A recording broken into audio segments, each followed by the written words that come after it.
तरफ America Yemen पर हमला कर रहा है, फाइटर जेट लॉन्च हो रहे हैं, जंगी जहाज से मिसाइल लॉन्च की जा रही है। दूसरी तरफ यमन की हूथी सेना ने इजराइल में कोहराम मचा दिया है। तेल अवीव से हाइफा तक सब हूथी की मिसाइल रेंज में आ चुके हैं। दोनों तरफ से इस तबाही के बीच अमेरिका में युद्ध को लेकर बहुत बड़ा घोटाला हुआ। आरोप है कि डोनाल्ड ट्रंप के वॉर कैबिनेट ने यमन पर हमलों की जानकारी लीक कर दी है।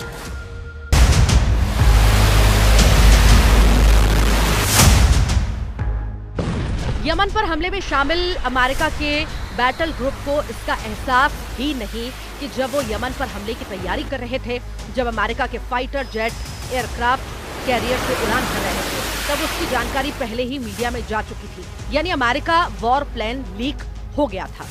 अमेरिका की मैगजीन द अटलांटिक के संपादक जेफरी गोल्डबर्ग ने लिखा है कि उन्हें 2 घंटे पहले ही पता चला था कि यमन पर हमला होने वाला है।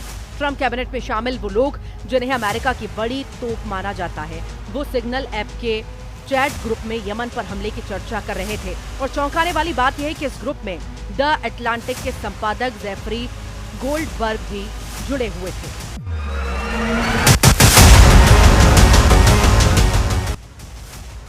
इससे साफ है कि अमेरिका का वॉर प्लान घंटों पहले लीक हो गया था। अब इसे ट्रंप प्रशासन की लापरवाही मानी जाए या फिर युद्ध घोटाला, जिसमें अमेरिका के समुद्री बेड़ों की सुरक्षा भी खतरे में पड़ सकती है। इस युद्ध घोटाले को लेकर डोनाल्ड ट्रंप और उनके साथियों की पूरी दुनिया की मीडिया में चर्चा हो रही है। द अटलांटिक के संपादक को सिग्नल ग्रुप में जुड़ने का न्योता अमेरिका के राष्ट्रीय सुरक्षा सलाहकार माइकल वॉल्टज की तरफ से मिला। ग्रुप का नाम था हूथी पीसी स्मॉल ग्रुप। इस पर यमन पर एयर स्ट्राइक को लेकर सिग्नल ऐप के चैट ग्रुप पर बात हो रही थी। ग्रुप में द अटलांटिक के संपादक जेफरी गोल्डबर्ग को हमले की जानकारी सीधे रक्षा मंत्री पीट हेग्सेट से मिली। हालांकि ऐसी ऐप पर अमेरिका के अधिकारियों को संवेदनशील जानकारी साझा करने की इजाजत नहीं है। Talking about a deceitful and highly discredited so-called journalist who's made a profession of peddling hoaxes time and time again, to include the hoaxes of Russia, or the fine people on both sides hoax, or suckers and losers hoax. So this is the guy that peddles in garbage.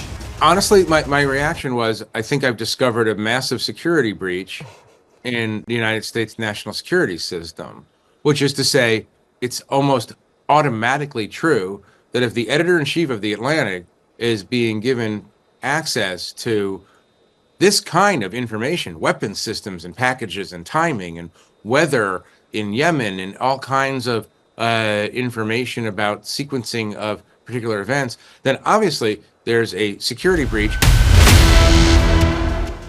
Donald Trump के खास लोगों के इस बहुत बड़े blunder को लेकर America में राजनीति गर्मा गई है। ट्रंप अपने देश में घेरे जा रहे हैं। अमेरिका का मीडिया आक्रामक है और ट्रंप अब यमन के ऑपरेशन को लेकर तीखे सवालों का सामना भी करने के लिए मजबूर है। I don't know anything about it. I'm not a big fan of The Atlantic. To me, it's a magazine that's going out of business. I think it's not much of a magazine, but I know nothing about it. You're saying that they had what?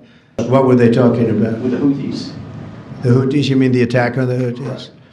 Well, it couldn't have been very effective because the attack was very effective. I can tell you that. I don't know anything about it.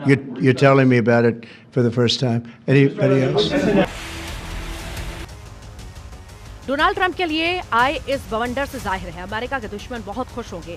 Iran से लेकर रूस और चीन से लेकर Hamas और Hezbollah सोच रहा होगा कि ट्रंप का वॉर कैबिनेट कितना गैर पेशेवर या कहें कि लापरवाह है। पूरे अमेरिका में ट्रंप को लेकर सवाल उठने लगे हैं। राष्ट्रीय सुरक्षा को लेकर बड़ी चूक बताई जा रही है। डेमोक्रेट सांसद चाहते हैं कि इसकी वॉर प्लान लीक की जांच होनी चाहिए। If these detailed exchanges about coordinating military operations fell into the hands of America's enemies, it could get people killed. It could severely harm our military. It would put America's national security in danger. This debacle requires a full investigation.